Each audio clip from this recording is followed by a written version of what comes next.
What's up, everyone? We're back with possibly the finale of Great Ace Attorney. Let's see where things go from here after the supposed conclusion of the trial. That we actually have the legitimate conclusion. Oh shit.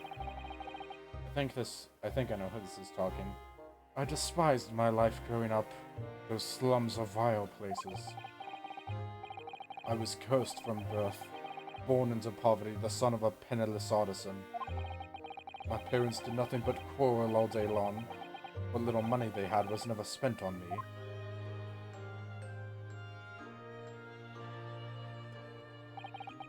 So I set about studying, to better myself, to one day escape from that hellhole. You eventually became a communications officer. I admire your determination. But then you decided to try to sell government secrets? Why?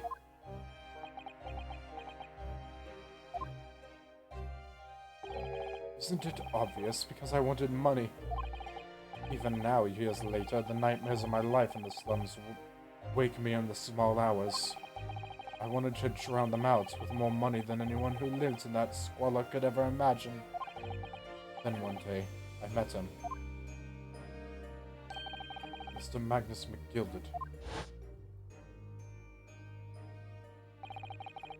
You're a fiend with the quartet talent, so with the quarry talent, so you are. I'm money to throw your way if you're interested. All you need to do is go along with my little plan for now.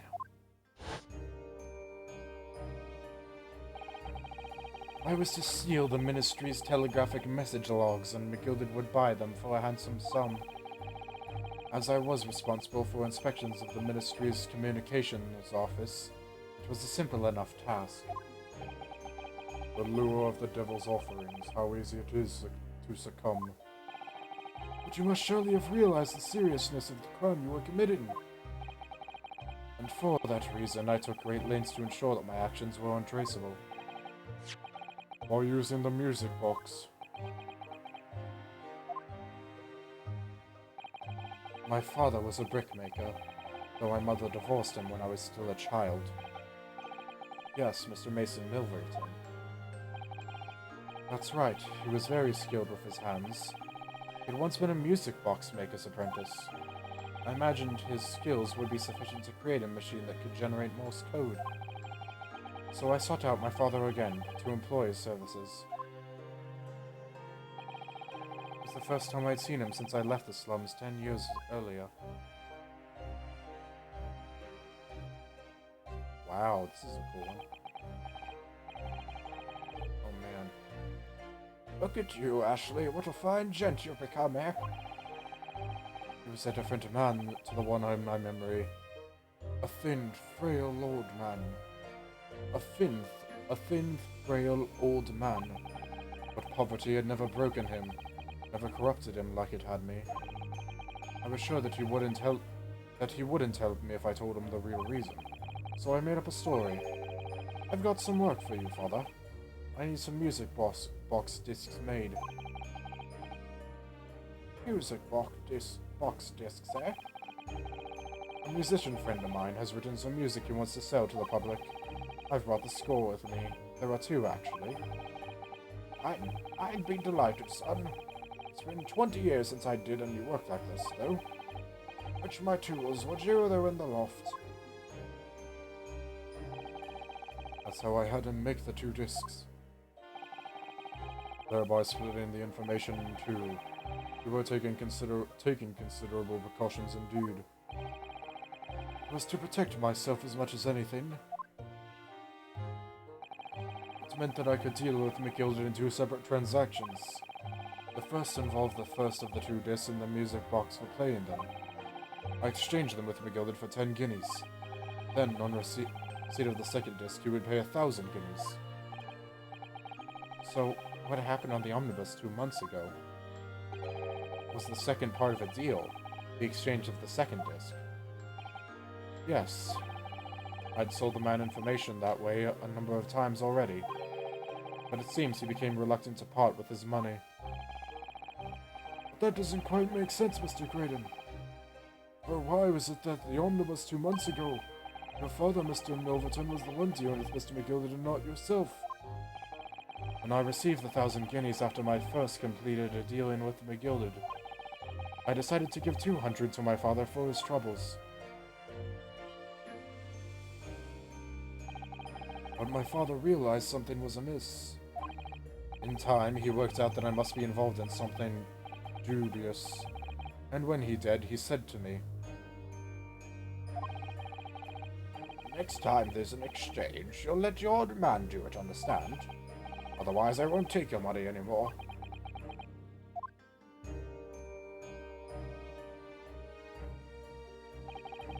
That was my father's way of dealing with it, I suppose. Climb into the omnibus, hand over the second disc, and take the money from McGilded. That's it. He had no idea what was actually on the disc I'd asked him to make. He never knew.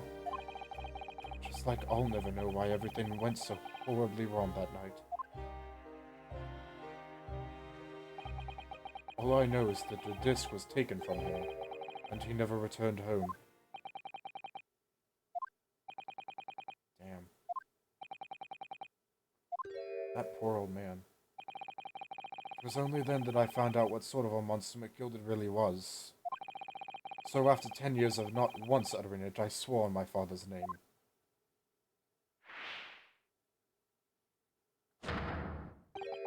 To exact revenge. Revenge? As anyone with even the remotest knowledge of the man will no doubt be able to imagine, McGilded brought all this wealth and influence to bear in the most despicable of ways. Is that number 9? To crush any semblance of justice in his trial. Or was it 8? It might have been 8, I don't know. The crime scene was tampered with, evidence was fixed, and witnesses were bribed. That trial 2 months ago was a farce from start to finish. My feet had barely touched British soil back then. And I walked into that hornet's nest completely unaware of the sinister background to it all. I'd made plenty of money out of my dealings with McGilded by then, so I spared nothing my arrangement 2 months ago. I knew exactly who to hire. If you're willing to pay the price, there are people in this city willing to do anything you ask. McGilded himself had shown me that. Wait, are you the one that... Oh my god, I just realized what he's talking about. Is he the one that killed McGilded? He hired someone to burn the omnibus? Are you saying that... I think you have the picture now. After he twisted everything to his favor in this courtroom to ensure that he walked free, I took matters into my own hands and delivered the justice that monster deserved. Holy shit. That tragic incident following the trial here 2 months ago was planned and executed by yours truly. Gilded's death that day was caused by this man?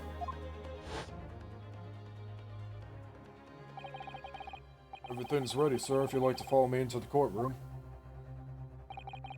What's this, officer? It's sooner than I was led to believe. I hope it's not inconvenient, sir. There were some changes to the schedule. Well, I must be making tracks now. 'Tis time for the inspection. They're going to examine the omnibus again, so I'm told. I asked if I could be present for it myself.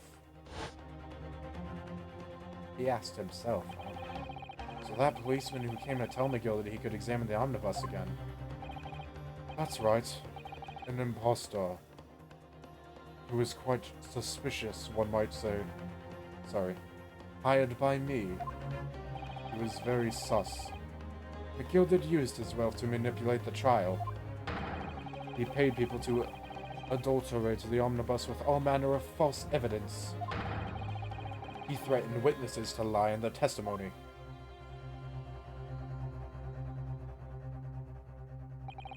So I gave the man a taste of his own medicine. Once the omnibus was doused in paraffin, one of my sham policemen ushered McGilded inside and sent him on a one-way journey to hell.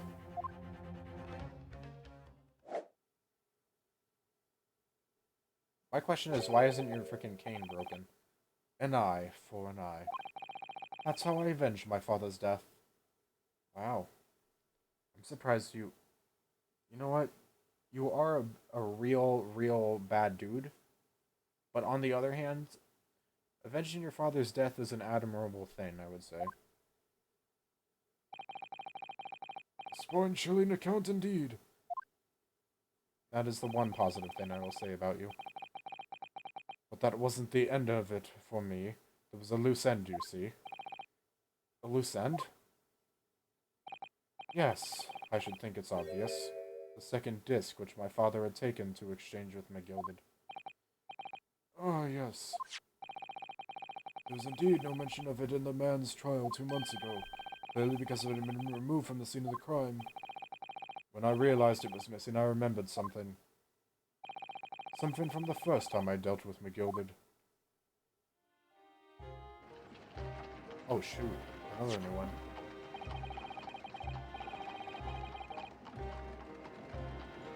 This is the first of the 2 discs on the music box. You need to play them. Well, look at that now. What an ingenious little invention. So then, as promised, 10 guineas for you, young man. What's this? Winterbank's pawnbrokery? Aye, 'tis a pawnbroker's ticket, so it is. You can use it to redeem an article I've deposited there for you.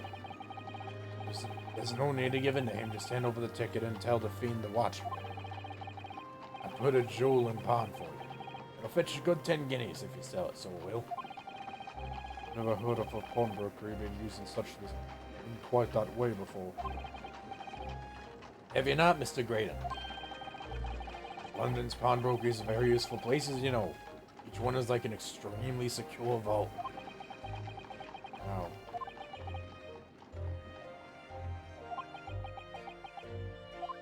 Damn. So I knew that if he'd taken the steps to hide the discs, it would be in that pawnbrokery somewhere. And that on the night he killed my father, he must have entrusted the ticket to someone. Yes, to Gina. I remember now that when we first met you at Winterbank's that afternoon 2 days ago, you had a description of Miss Lestrade written down. How did you know who you were looking for? From the trial, that pickpocket's testimony was clearly peculiar. Anyone can see that. I realized immediately that she was another of McGilded's pawns, that he must have threatened her somehow. I was fairly convinced it would be her who had the ticket, so I started to make some inquiries. I had a strong suspicion the girl would come out of the woodwork on the redemption deadline. He was absolutely right. And yes, sure enough, she did. All I needed to do was wait until the girl went to Winterbank's to redeem the articles. But unfortunately, she redeemed only McGilded's overcoat, and the one disc that was in its pocket. The all-important music disc with the second disc inside was missing, because it had already been forfeited 2 days earlier. But I was unaware of that fact. Had I not been, I could have avoided my nighttime excursion. Meanwhile, as our investigation into the stolen government secrets was progressing, we'd picked up on the fact that McGilded was involved. Inspector, you've recovered fast. My orders were to recover the stolen information as quickly as possible. Are you sure it's safe for you to be next to that dude, considering he just tried to strangle you to death? So we started gathering the fellow's possessions and examining whatever we could lay our hands on. We had a full-scale investigation going on at the yard, but we had to keep it as quiet as we could. Then, when the inspector here took the disc from me in the pawnbrokery that day, I'd become nervous. I was sure the music box and the second disc was still there in the shop somewhere, so I knew that it was a race against time. I had to find those articles before the police did. So that's what prompted you to break into the place that same night. With the help of your old friends, the Skulkin brothers. Hey. Sorry, the cat's going off again. The cat is going off. I say like he's an alarm. What happened that night in the pawnbrokery, I can only describe as a nightmare. While Nash and Ringo were searching the counter, I located the music box I had sold to McGilded on the shelves of forfeited articles. And the second disc was inside. Yes, I slipped it into my pockets with a very deep sigh of relief. But then something entirely unexpected happened. What are you doing in my shop? Bane, shot through the arm, and you're to blame. A gunshot rang out in the shop, and I felt a sharp pain in my left arm. The broker fired his gun, and the bullet pierced your limb. Yes, exactly, but unfortunately, I decided to bring my own gun with me that night, just in case. Yep. Kitty, stop. Not right now. Before I knew what was happening, I'd fired back. The man had already turned to flee. I hadn't intended to fire in his direction, much less kill him. But unfortunately for both of us, the bullet hit home. It struck him in the middle of his back as he fled through the storeroom door for refuge. Sorry, Tail. It all took place in the blink of an eye. I don't imagine Nash and Ringo even realized what had happened at first. I was terrified, so I fled. And that's the whole story. That's everything that happened at Windibanks on that wretched night. Wow. No words to be said about that.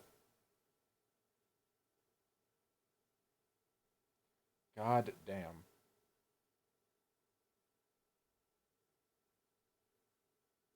So many convoluted things that happened in order to lead to this. It's insane how small of a world it is. Earlier you called McGilded a monster. A man who used his wealth and influence to distort the facts and escape justice for the crime of murder.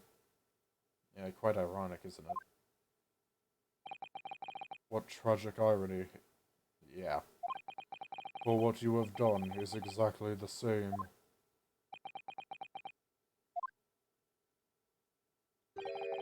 You've become the very monster you saw and despised so deeply in McGilded. He's not wrong. Yes, I think I have. Damn. He even accepted it. Oh, this has been a long and exhausting trial. However, it would seem that at last we have arrived at the truth. Inspector Gregson, what of Mr. Ashley Graydon? He's being restrained, my lord, and is being escorted to the yard. He'll be charged with the murder of Mr. Windibank and the stealing of government secrets. Very good.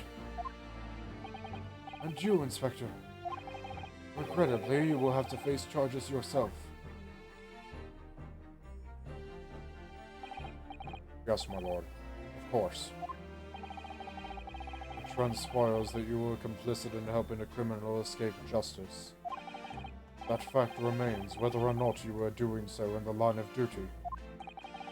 The crime is a serious one, Inspector, and inexcusable. Now to the defendant, Miss Gina Lestrade. Yeah. It is time for the final adjudication. Is the jury ready, Mr. Foreman? Here we go. Yes, sir. Garrett and Squadron standing by, sir. This is really it now. The last push. The final call. The finishing whistle. My men are ready to deliver their verdicts. Thank you, Mr. Foreman. Alright. Very well, ladies and gentlemen of the jury. End this case once and for all. Not guilty. Not guilty. Not guilty. Not guilty. Not guilty. Not guilty. 1, 2, 3, 4, 5, 6. He's still banging his head on the table.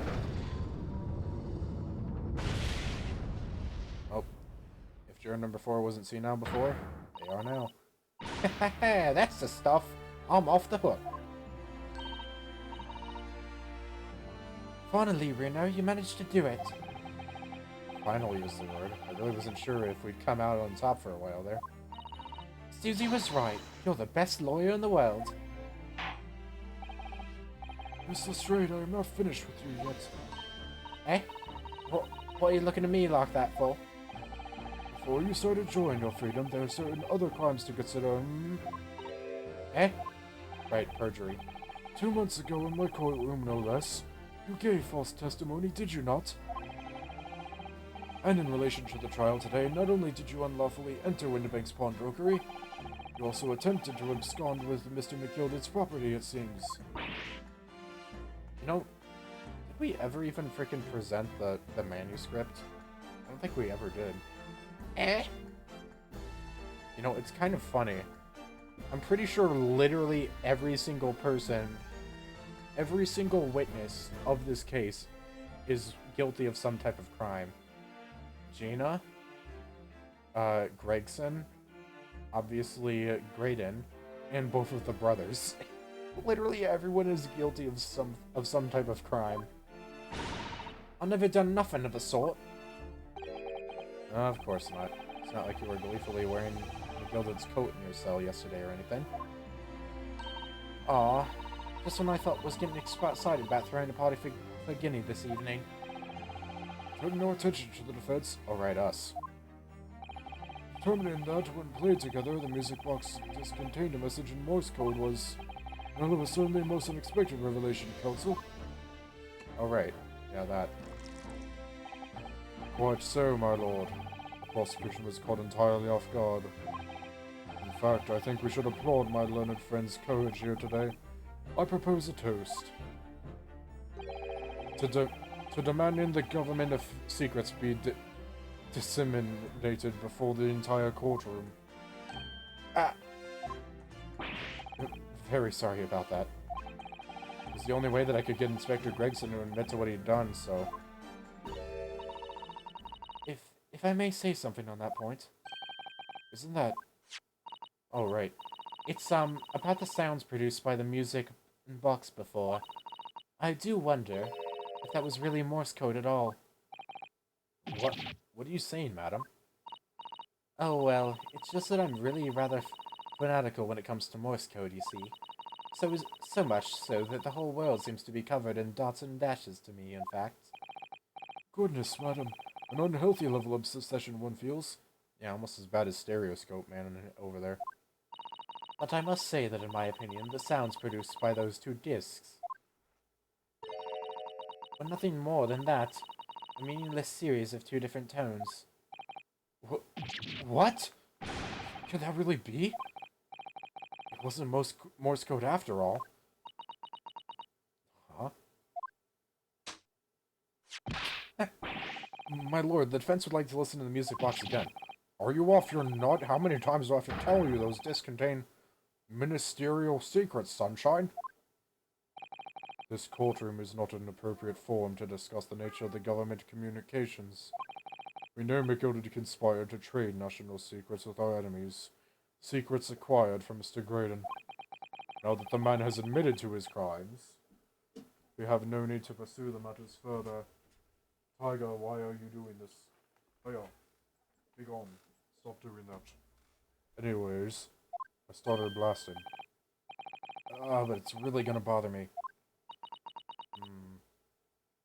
Maybe that'll be something we figure out on the next game? That's all I can think about. Huh.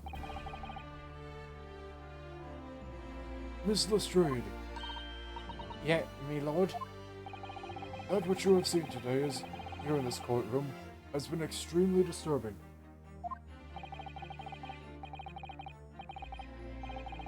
Falsified evidence, intimidation, perjury, a grim catalogue of depravity.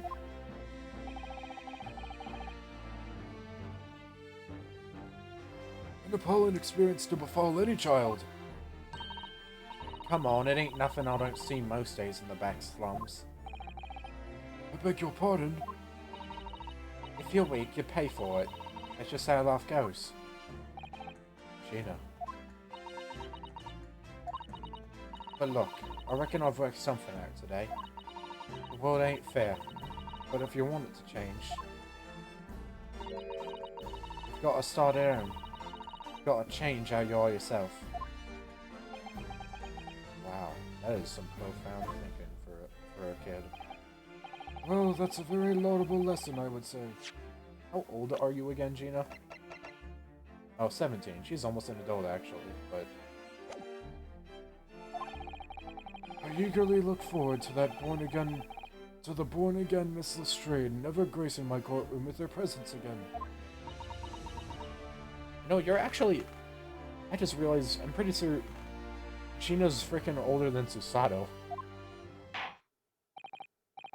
Now, with regard to the murder of Mr. Pop Winterbank, proprietor of a pawnbrokery business on Baker Street, I hereby declare the defendant, Miss Gina Lestrade, not guilty. Send the fireworks. 1, 2, 3, 4, 5, 6. One for each juror. Aww. She loaded her own firework. That's so cute. You see the smile on her face when she did that? That is all. Court is adjourned. Oh man. The case is finally over. Oh shit. It's only two of us in here now? You have your frickin' Dracula cloak on again, I see. On a personal note, I must say you've surprised me, my Far Eastern friend. Ah. Oh. Despite being a Nipponese, you saw through the pretense to the malice that festered within that Englishman. And at the same time, saw through the grime to the surprising heart of your English client. You have a curious talent for judging character, especially considering our very different cultures. Damn. Seeing a one-on-one between these two is very interesting. I don't think there's anything curious about it. Whether we're from the Empire of Great Britain, or the Empire of Japan, we're all human beings. We're not so different on the inside. We are so different, you and I. Sorry. Couldn't help it. You know, I took this case for one very simple reason. To lock swords with you once again here in the courtroom. I had a feeling it was something like that. It couldn't be a mere coincidence. I mean, it would make sense why we didn't hear that you were the frickin' prosecutor for this case until literally we got into the court and saw you here. I'm assuming that he saw that we took this case and probably signed up as the prosecutor afterwards. You did? When I encountered you for the first time 2 months ago, it reminded me. I wonder why he was... Maybe he originally signed up for that case because he really wanted to put McGilded away. And then he saw us, and then he got intrigued in us, and then he probably signed up for the same case as us in, well, case 4. And then he did the same thing here. When I encountered... Oh, wait, I already said that. Of toasting friendship and trust with another Nipponese, only to find my trust betrayed. What? Wait a second. Okay, it hasn't been touched on in a while, but in like case 2 or case 3, well, we originally heard it in case 3, in case 2, I mean, but it was said that Kazuma had something he needed to do in Great Britain. Was it involving Van Zykes, maybe? Maybe he somehow knew him. I don't know how he would, but it's the only thing that comes to mind. Through you, I hope to look into the eyes of the man I once knew, and try to understand. Did he know Kazuma? You mentioned something similar earlier today, about total betrayal at the hands of the Japanese. What happened exactly? Well, you may ask. And one day when the time comes, you will learn the answer, whether you like it or not. Alright, then I'll wait for that day if I must. You are an interesting person, Monzex. I'll give you that. Coming to be known as the Reaper of the Bailey, and my retirement from service 5 years ago. It gives me cause to wonder if our meeting has some deeper purpose. Crush. Is that the 10th chalice? That would be pretty cool if he did 10 and 1. That'd be cool if he did exactly 10. So, farewell, my learned Nipponese friend. Until we meet again. In Great Ace Attorney 2, Resolve. Or in the escapades, if I'm there. I don't know. Honestly, I haven't really checked that. That was a really interesting exchange, though. Jokes aside. April 17th. 5:24 p.m. Damn, a lot of time has passed. The Old Bailey Defendant's Antechamber. There it is. It's done. It's over at last. But where's Iris disappeared to? Ah! Congratulations, Gina. I knew it all along. I knew that you were innocent. Well, you did what you said, Mr. Narada. You believed in me, right up to the end. Your result is your name.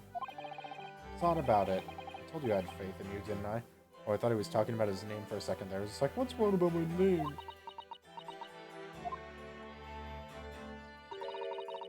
No one ever has before, see? Kept a promise, I mean, properly. That's awful. I've figured something out today. All my life, growing up in the slums, I never trusted no one. Well, that's just because I've been scared of being stabbed in the back. I mean, the more you trust someone, the more it hurts when they let you down. She is such a nice person. Underneath the exterior. Yes, I think I can understand that. After all, I had a taste of it in that trial 2 months ago. Right, McGilden. Chose to trust someone and paid for it. That betrayal left a big scar. You know though, Gina, I worked something out quite recently too. Trusting in someone else is really an exercise in learning to trust yourself. And when your guts tell you it's the right thing to do, and your trust is rewarded, there's no better feeling in the world. I think I have you to thank for reminding me of that valuable lesson. Oh, well, if you say so. Don't make a fat lot of sense to me, though. I'm trying to say that putting my faith in you, Gina, has been a real pleasure. For crying out loud, pack it in! But I suppose I sort of feel the same way. I mean, sometimes trusting someone else is, you know, alright. Thanks. This is the way I see it, Ryunosuke. A defense lawyer is only as good as his faith in his client. And that comes down to how much faith he has in himself. I miss you and your ever-swaying headbands every day. After this experience, I'm starting to feel like I understand what you mean. Kazuma, am I living up to your expectations? Am I turning out to be the lawyer you believed I could be? Ah, you dumb bitch, I'm dead. I can't respond to you. But yes, you are. Pardon the interruption. Who? Oh my god. What the deuce does a man have to do to be noticed around here, my dear fellows? Oh my god. Why are you back in that outfit? Why are you not in the hospital? You frickin' passed out earlier. That voice! It's too late for that voice now, Mr. Naruhodo. I've been standing here patiently in the corner of the room for an eternity.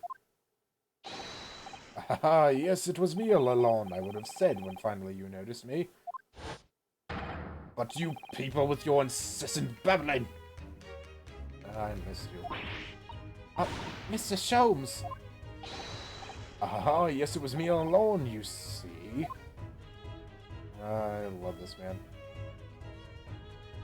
Your lack of screen time was sorely had me bored sometimes. I mean, there was other good characters, but hey, you can't beat this dude. I'd assume you'd been taken back to the hospital, to be honest. Indeed I was, but I managed to escape again. You are a character. And quite literally, you are indeed a character. But you're also a character in the metaphorical sense. Oh. I happen to be aware of one or two foibles of the doctor who was tending to me. I merely made my knowledge of them known to the man. He happily issued me with a leave of absence. How very above board. By doctor, do you mean the juror number 4? But enough of my adventures of Sherlock Holmes. That was a fine victory, Mr. Naruhodo. Your tireless efforts justly rewarded, I see. Congratulations are in order. As a close friend, I tip my hat to you. Oh, thank you. Some great detective you are. Great at being cold as ice, maybe. Have I irked you in some way, Mr. Strayed? Well, you've been having a snooze in your nice soft bed. Some of us have been fighting for our lives. Oh, well, that bullet did cause me to lose a substantial amount of blood, it's true. So I have indeed been feeling somewhat cold. Not perhaps as cold as ice, but well, have a feel. Can you take your hands off my neck, please, Mr. Sholmes? I want someone to draw that. Just someone drawing Sholmes is freaking lifting Rinosuke up the ground. And in some way, I suppose, congratulations on your order for 2, Mr. Strayed. What's that supposed to mean? What's so half-hearted? Well, naturally, it's my intention to alarm you, but an acquittal in a trial with that particular prosecutor is perhaps a little precarious. Well done, Mr. Sholmes. Not alarming in the slightest. I thought he was talking about the other charges that she is guilty of. Rather, I completely forgot about the Reaper's curse as well, if I'm being honest. Oh, the Reaper, you mean? Was anyone who's found guilty in the trial he was working on once up dead anyway, is that it? The very point I was trying to make. As exemplified by the fate of Mr. McGilden, in fact. Ah, but of course, I pay no attention to such irrational drivel myself. Yeah, well, it don't bother me. Oh, really? Of course not. The way I see it, Reaper's a bit like him upstairs. Him upstairs? You mean, like God? Oh. Yeah, him upstairs knows what's what, right? He knows what people are like on the inside. You won't have got the wrong end of the stick. There are some cows like that bog trotter who are rotten to the core. At the end of the day, him upstairs makes sure they get what they deserve. I suppose that's one way of looking at it. Divine justice is one thing, though. The Reaper taking matters into his own hands and claiming lies is another. Well, I ain't like the McGildeds. I ain't like the McGildeds of this world, so I ain't scared. I got principles, see?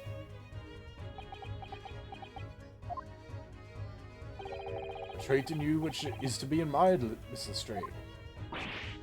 Oh, just give her a rest, alright? As I was saying, congratulations are in order.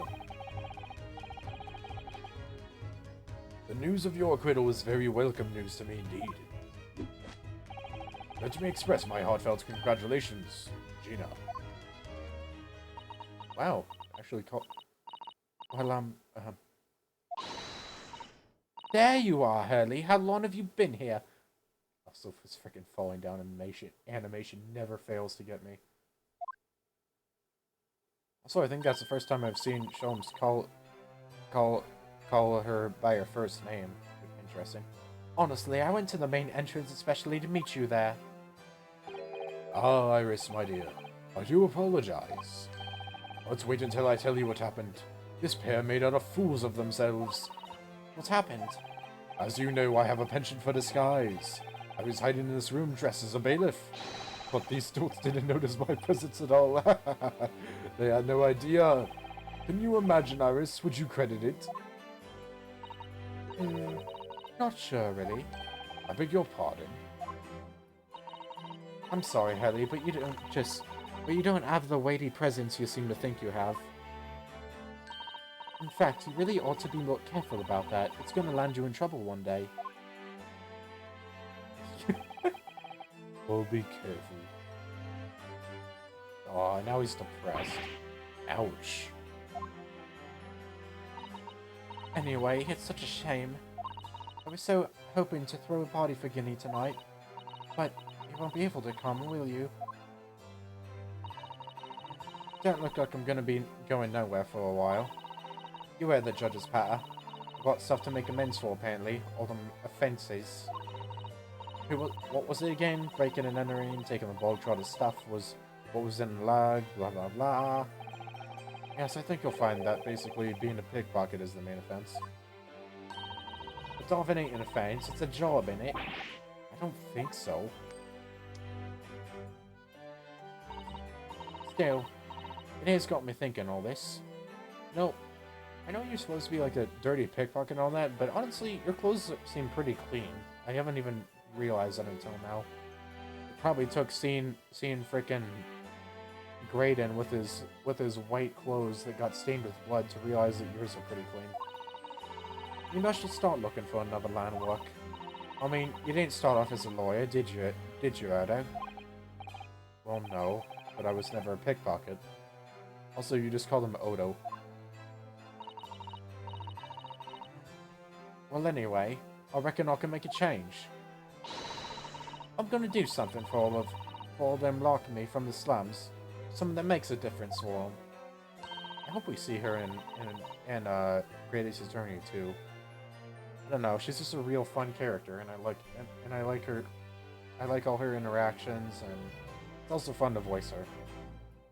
It's a wonderful idea, Guinea, and I'm sure you can do it.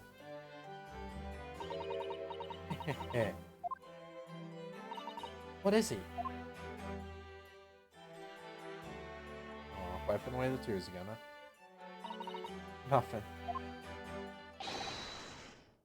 Miss Gina Lestrade. Oh. The prison carriage has arrived, ma'am. Come with me to the rear gate at once. Right. Well, looks like I'm off then. Yes. Goodbye, Gina. Good luck.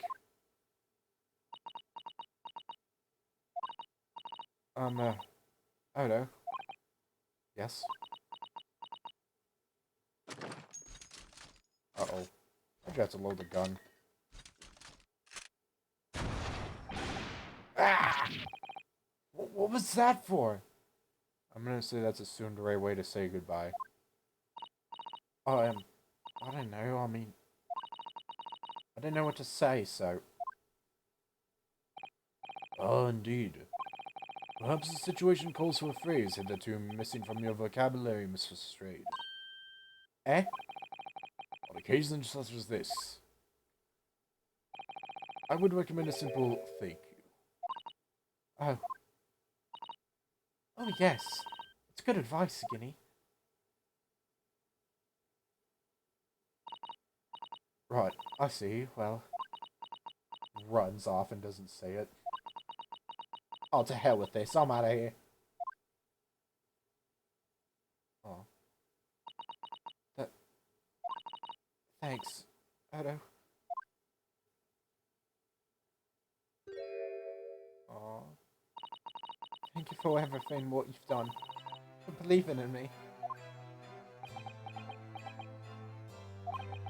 Not at all. In fact, that should be my line. Thank you, Gina. Oh, man.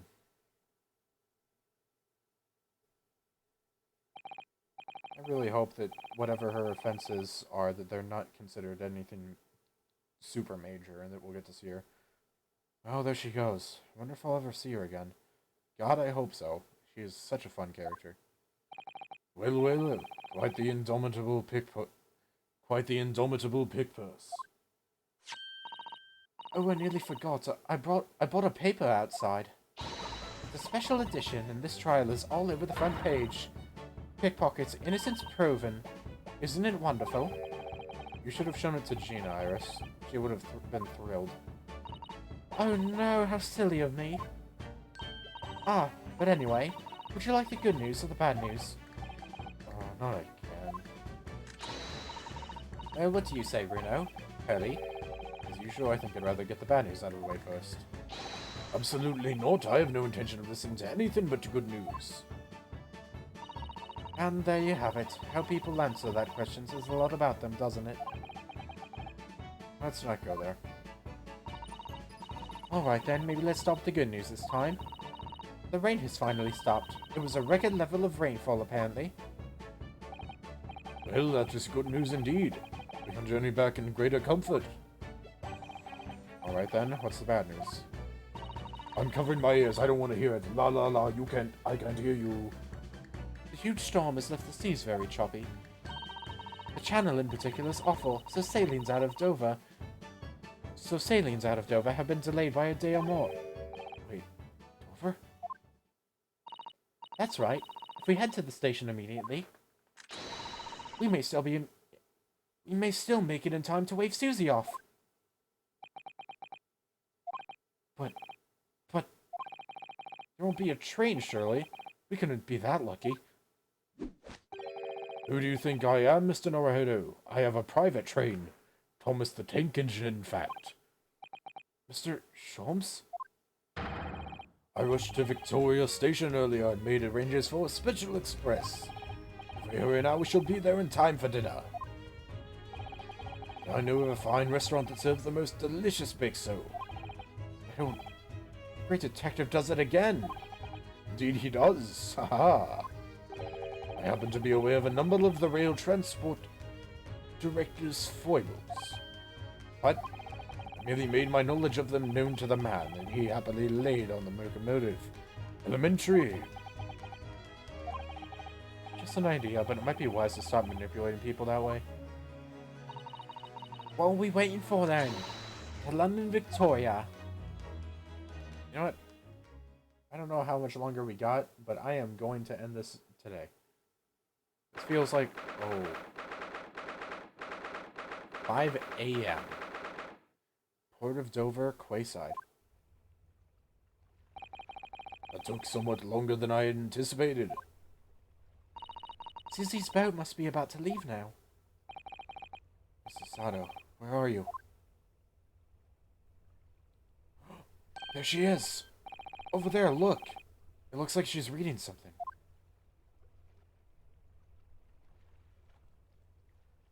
Hold it! Mrs. Sato, wait! What are you doing? You can see her mouth open as Mr. Naruhodo? What are you doing here? We came as soon as we could after the trial. I mean, we heard that sailings were being delayed due to the bad weather, you see. Oh, I see. Then tell me, how did Gina's trial go? It went well. She was acquitted.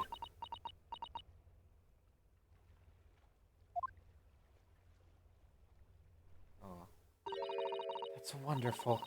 Really wonderful news.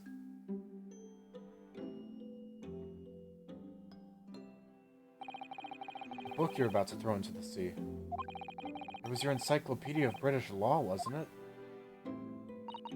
Oh dear, I was hoping you hadn't seen that. I'm not worthy of practicing law in any way now.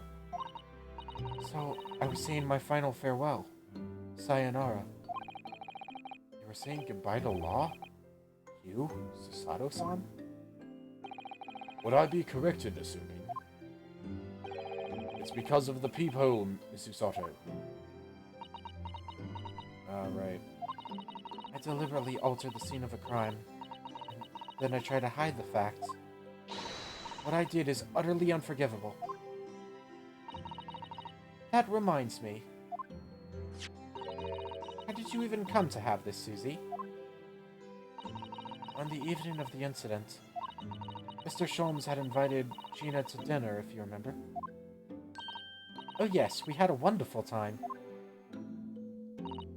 Well, Gina gave us a little introductory lesson, didn't she? To the art of pickpocketing, I mean.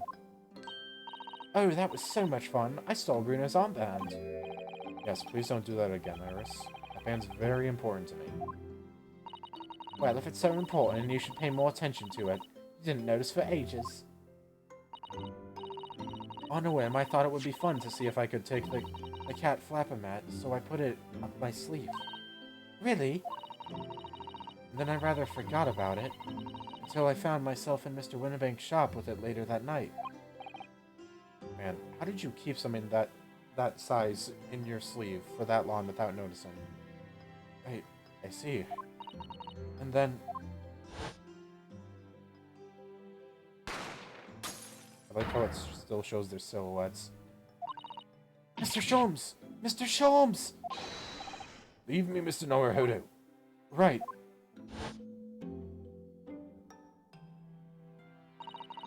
After Mr. Naruhodo had left the shop, I started to think. That door started to play on my mind. Storeroom door, you mean? Yes. If Gina was anywhere in the shop, I realized it could only be behind that door. And at that moment, the little device that I had on my sleeve sprang to mind. I was so worried about Gina. I simply had to know. So, you used the cat flapper mat to make the peephole in the door. As captured in a photographic print of the shop. By one of Hurley's red-handed recorders. Indeed, it was of the first importance, that point. Precisely when the peephole was made, that information would prove to be Mr. Naruhodo's greatest weapon. Though, naturally, without proof, it would have amounted to nothing. When I looked through the hole in the door, the sight that met my eyes made my blood run cold. Thoughts started to run through my mind. I remember that trial 2 months earlier. The trial of Magnus McGilded. I thought about how he had manipulated the evidence and arranged false testimony to secure his freedom. It made the British justice system feel very dark and sinister to me. And then a terrible thought occurred to me. What if? What if some wicked criminal is planning to do the same thing now?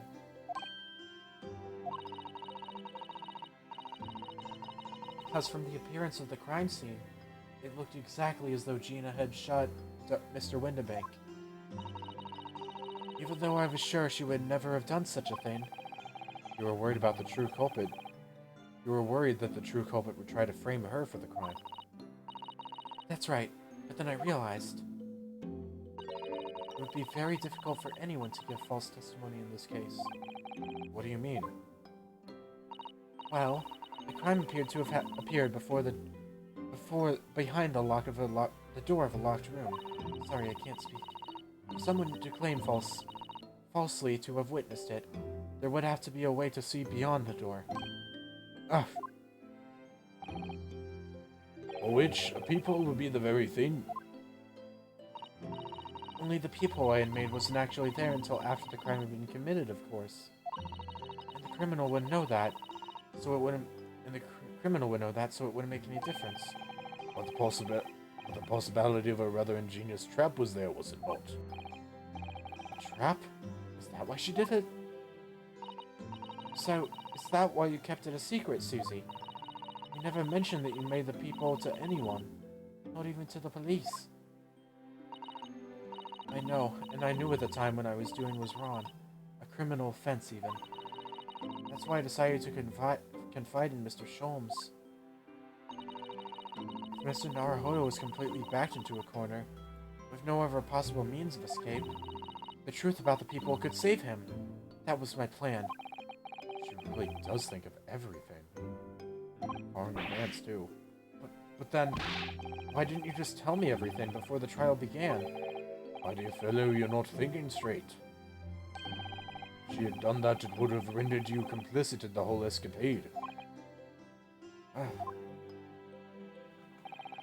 You could have been disbarred if you had seen to have knowingly tampered with the crime scene.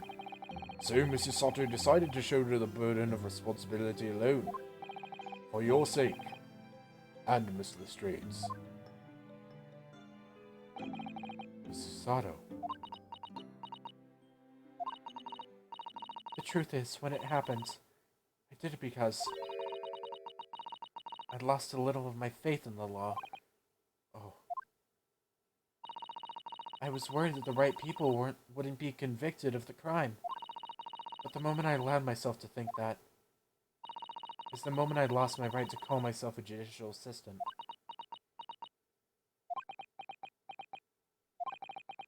What you do isn't comparable to what he did. Graydon is the one who lied in the witness stand, using that people as a way to implicate Gina. And besides, if the people inconsistency hadn't existed, I'm not at all sure that she would have been acquitted in the end. Mrs. Sato, what you did saved Gina's life.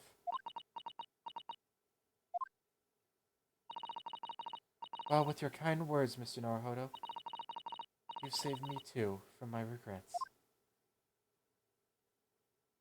Well, we must all be thankful that Miss Lestrade's freedom has been assured. Yes, exactly. Although some of the loose ends in the trial will continue to play on my mind, I'm sure. But the revelation that the music box disc contains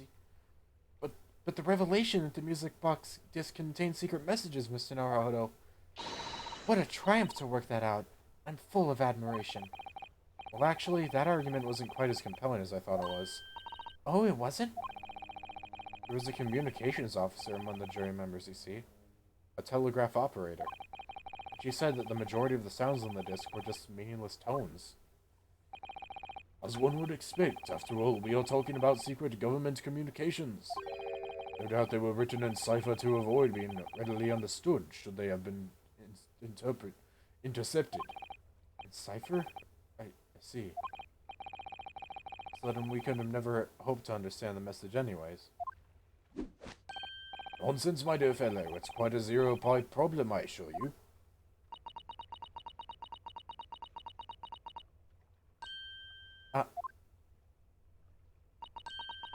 So, he... What? Well, that can't be a real word, can it? How funny. Excuse me? Wait, Iris, what did you just say? Oh, I just said asogi. That would mean something to you. What the shit? Means something? Soki was the name of my best friend. What? But how? How do you know that name, Iris? I wrote it down during the trial before when the message was playing on the music box. She transcribed it on the fly? She really is a genius. Oh my god. Wait, if it didn't mean anything to juror number 5, is there such a thing as languages in Morse code? Could that have been written in Japanese Morse code? I thought the message probably wouldn't be written out in plain Morse code, so I tried various ways to interpret it. But whatever I tried, the words just didn't seem to make any sense. That is, in English at least. Oh my god! There are different languages to Morse code. Oh! It suddenly occurred to me, you see. There's more than one Morse code, not just the English variety. Various countries around the world have altered and added to Morse code to use in their own languages. I don't believe it. Are you saying... That's right. I've only actually seen a chart of Japanese Morse code once before. But I think it's based on the Iroha pangram, isn't it? You mean to say that in Japanese Morse code, the message said asogi? Yes, I think so. Sorry, but I don't remember all of the Japanese Morse code. Iris, would you let me see that? Mrs. Sato, do you know it? Do you know Japanese Morse code? Yes, I spent some time studying it. Because I'm quite sure Morse code will become even more important for international communications. Then might I recommend, my dear madam, that you focus your efforts on the English version. Be that as it may. Iris, show me the message, please. Of course. Yes, of course. Okay. What? What is going on? Why would Asogi's name be in that? I know we're at over an hour, but I'm pretty sure this has got to be the end soon. But what can this possibly mean? Whatever is in that one is supposedly meaningless dots and dashes. It's made the color drain from Susato-san's face. There's no doubt that this message was written in Japanese Morse code. So the British Empire's been using Japanese for its secret communications? I don't understand the reason why, but the message appears to be a list of 4 people's names. 4? 4 names? The first is Kei Asogi. Oh my god, why is his name here? Kazuma Asogi? Why? Why was his name on that disc? The second is Shin. Shin? Shin? I don't recognize that name. The third is T. Guregusan. Gregson. Guregusan. It would seem Tobias Gregson is the third man on the list. And what's his name doing in secret government communication as well? Okay, so we don't know the state. Why would Kazuma's name and Gregson's be on the same thing? What the shit? We don't know who the second one is. Who's the final one? And the last name. If they're saving it for last, it's gotta have some meaning. Uh-oh. Why is she going quiet? What's the matter, Mrs. Sato? It's just so strange. So unexpected. Oh, what is it, Susie? Don't keep us in suspense. Ooh. The last name is J. Wilson. Oh, fuck. Oh, no. Oh, there is gonna be definitely overarching plot in between this game and the next. What? Wilson? John H. Wilson? You mean Daddy? Oh shit, Sholmes has gone completely silent. We still haven't found out the truth of the Hound of the Baskervilles, even. It says only J. Wilson. It says only J. Wilson, so I'm afraid I can't be sure. Then, after the 4 names, it reads, if I translate from Japanese, that is all 4. And that's the end of the message. Or rather, the end of what you noted down, Iris. So there was more to that message, but Gregson told us to turn it off. Gregson's name was on that message that he wanted us to shut up on. I don't know if he knew what was on that message, but his name was on it. There's something happening with Gregson. Him, Kazuma, and frickin' the victim in the first case, who is Iris's father. And who the hell's that second person? That's the only one we haven't met before. That's gotta be someone that comes up in the second game. Because this is the final case, right? I just can't believe it. Who would have ever thought that those discs contain Japanese Morse code? Not to mention a strange list of some disturbingly familiar names. It would appear that this particular message is a communication of some kind between Great Britain and the Empire of Japan. Yeah, there are 2 Japanese names and 2 English names on it. So, Daddy could be in Japan then? Where Susie and Bruno come from? Oh, fuck. I still haven't told her. Oh, well. No, it's not very likely, really, is it? I mean, there are thousands of people with the surname Wilson, and there must be lots of J's among them. Oh, I think you're in a bit of a denial there, or you're overthinking. Professor John H. Wilson, visiting professor of medicine at the Imperial Yume University. But we can't tell Iris about that now. We just can't. Yeah, that would be a terrible time to tell her as Susato's about to get on the frickin' boat. This is so strange. Somehow in solving the case of Mr. Windibank's murder today, I feel like I've rolled back a boulder at the mouth of a very dark cave. I do wonder if perhaps it's a dark cave that we shouldn't go wandering inside.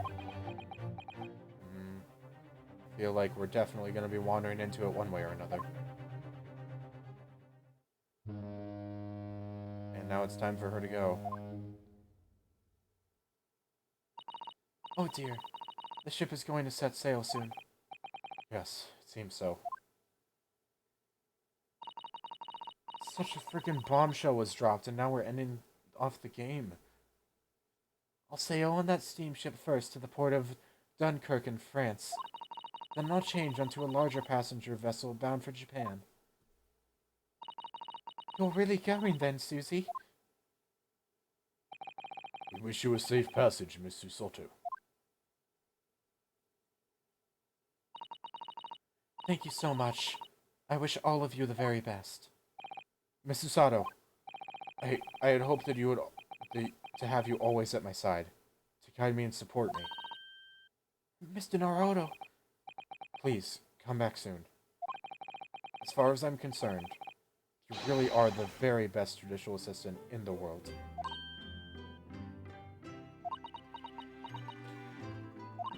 I'm quite sure. I'll be back before you know it. Really, Susie?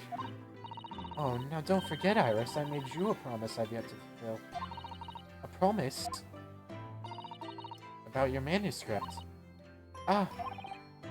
Yes, the Hound of the Baskervilles. She did say she's read it or something, in order to say sorry or what, or something. Well, I'll be waiting for you then, Susie. A promise is a promise. Definitely, Iris.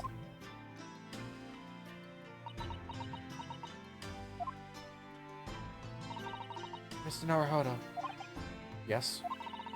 Do you remember the first time we met? Yes, of course.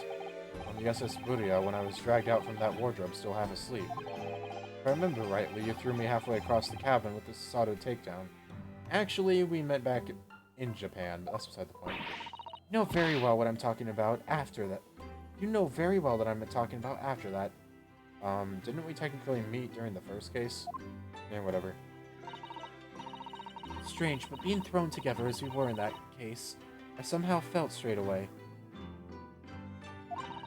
that you were the perfect person to continue Kazuma-sama's great legacy. Mr. Sato.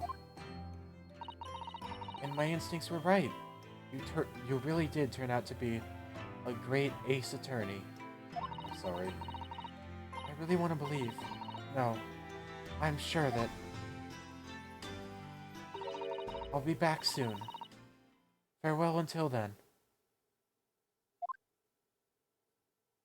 Ittarashai. Alright. Cutscene. Finish off the game with one.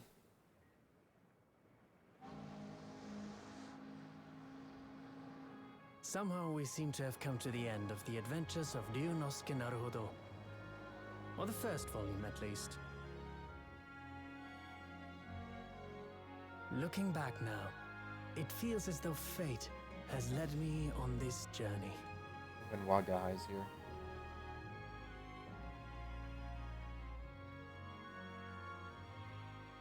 Fate led me to becoming a lawyer, to traveling halfway around the world, to meeting the great detective. I'm sure there'll be trials and tribulations ahead. Trials and tribulations. Of course there will. There will be justice for all. But whatever happens, I know I'll be able to turn my fortunes around.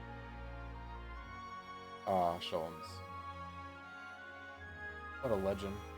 After all, I have the greatest friends in the world on my side.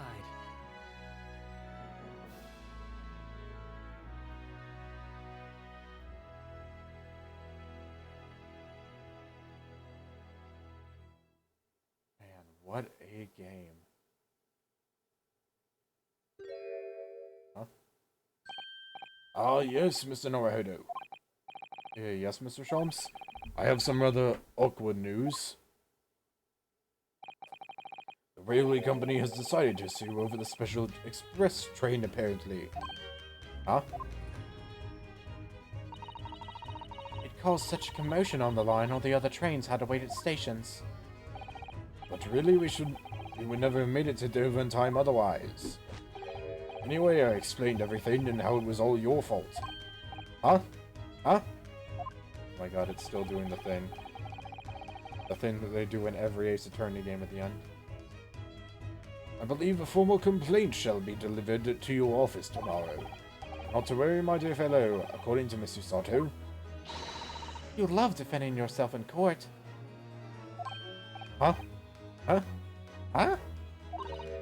It's alright, I'm perfectly happy to testify. You really didn't look like the sort of man who'd do something so outrageous. See? Excuse me, while I go and yell. Mr. Sholmes? Yes? A word, if you don't mind. Why, certainly, any word you like. Bellow it out, my dear fellow. Oh yes, I love Runo's words, and I know just the one he'll use here. Then, I really must say... Objection! And we've reached the end of the game. The first half of our journey, that is. It has been such an experience. Oh man, this game has been a treat and a half. From start to finish, all the twists and turns, all the characters, all the conversations, all the plot points, all of the... Oh man. Oh, sorry. Used by Mr. Sholmes to solve an important case. And the money I've earned, consulting detective work, pays a pittance by comparison. Yeah, this game is amazing, though. All the backgrounds, all the character models, everything is amazingly crafted. I haven't slept a wink. This manuscript is due tomorrow now. And I'm this busy, Ellie usually cooks me breakfast. Well, cooks is an overstatement for some dry toast and insipid coffee. I do miss Susie and her lovely Japanese breakfast. Oh man, there are so many things that were dropped on us at the very end. I have no idea how we're going to go about this. Oh god. Witness, your testimony is riddled with contradictions. Exactly. Exactly, really do spare Coban coins hide under rich sticks themselves. Well, I don't know, sir. Knows his father is an innocent man. Or why you call my son a lawyer? Witnesses, my courtroom is no place for your petty arguments. Man, haven't seen those dudes in a long time.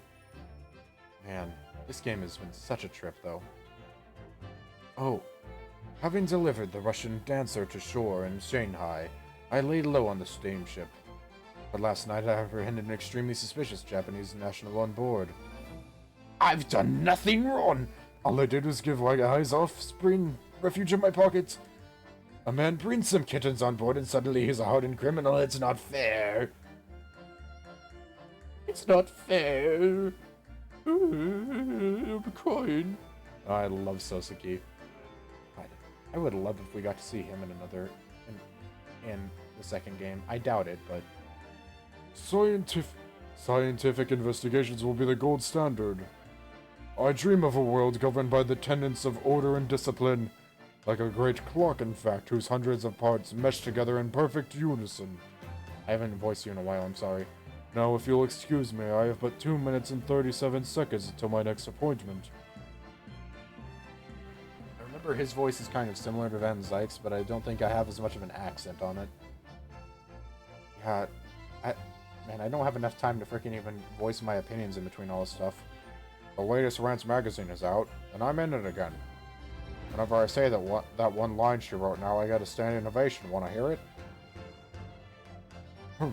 Not bad, I suppose, for an amateur. Glug, glug, glug. Ugh. Ugh. The ladyship puts me to shame. Yeah. there was so much dropped at us in the end, and I'm really curious of how it's gonna all come together in the next game. I have to decide how I'm gonna arrange these games, actually. As I'm recording this, previous episodes have already been uploaded. Been visiting the old girl on a daily basis, of course. Joanny, my old...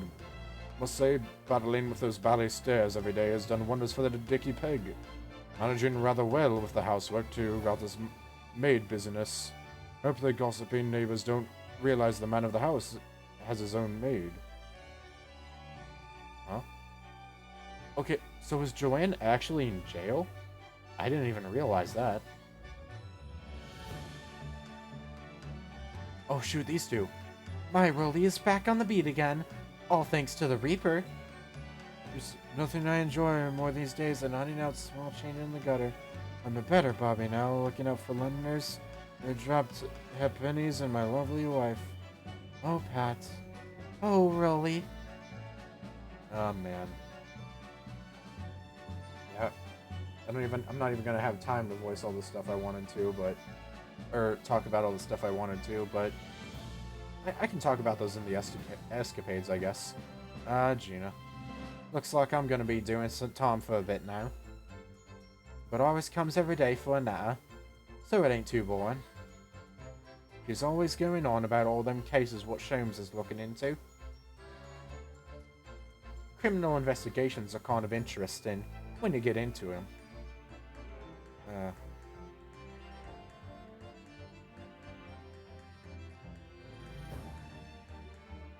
Yeah, there's definitely got to be some overarching stuff that carries over to the second game. There's a lot that was dropped on us. Yes, I renounced my upbringing and chose a life of sophisticated crime. But regrets, please. Give over, bruv. That ain't the Ash we used to know. We got Terminator playing the comeback of Milton and Skulk and Milk Run, right? The three muscular Watts, it's milking the neighborhood for all it's worth. God damn, they are actually... I'm glad that they've become friends in prison, at least. I don't know. No, despite the fact that frickin' Grayson committed murder, he's kind of cool. Can't believe I'm saying that. This past 6 months has been a time I shall remember forevermore. Painful goodbyes and wonderful encounters. I've come to realize that's what life is all about. Naruto-san, I promise. Your assistant will return to you one day. But for now, I leave you with many memories and a heartfelt wish that life will treat you well. Producer Shintaro Kojima. Wow. Did you feel... No way. Aww. That's such a cute picture. That is so adorable. Freaking squish on Ryunosuke's cheek from Sholmes' shoulder. Oh man. What an amazing game. After credits or... Oh shoot. Wow.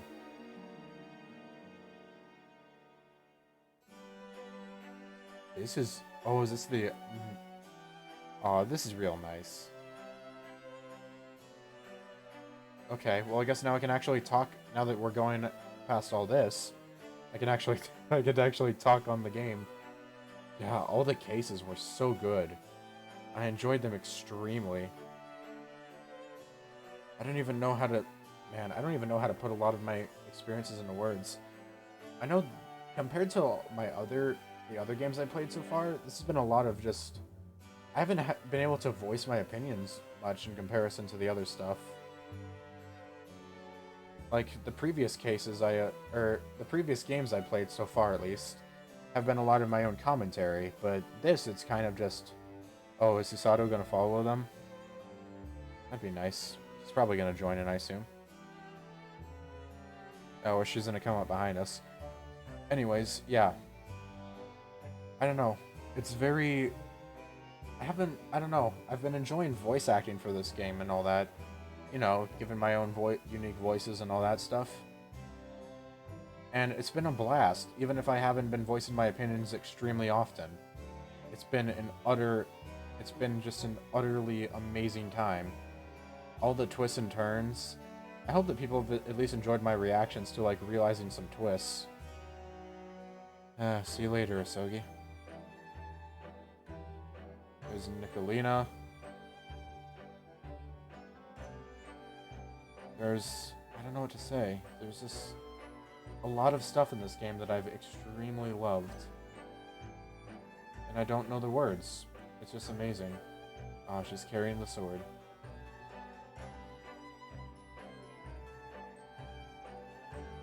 Handing over the sword, I guess. Man. There's so much stuff that... Up and here we come again, this time with sword on our side. With Karuma, I believe. And I assume that behind us... Yep, there she is. No, we haven't even seen Sholmes yet, surprisingly. There's... Strawnheart. I don't even have many words, really. I have so many... Either I have no thoughts, or I have so many thoughts that I can't even say anything. McGilded. Speaking of which... Is he gonna do the maniacal clap? Nope, he's just gonna do that. Hey, how's it going? Danny DeVito here. Yeah, I don't know. This is just a real fun game. I don't know if I have good reactions or anything like that, but I enjoy this. I enjoy everything about it. The atmosphere, the characters, the plot. Each case has felt very interesting to me. Oh, and there's Sholmes joining in. Ah, shit, what am I trying to... Oh, the music, especially. Like, this on here, all of the other ones, they've all been amazing. Like, you could not... Not much more could be said. Also, Soseki, the Chad. Soseki, do you want to join in, buddy? You're amazing. I'd like you to join the line. And whatever, we'll take Iris. Get in the line, girl. There we are. Haven't seen Van Zykes yet, or the judge. Oh, speaking of Van Zykes, there he is. And there's the brothers. All three of them. Oh my god. Oh, Gina, we haven't seen her yet.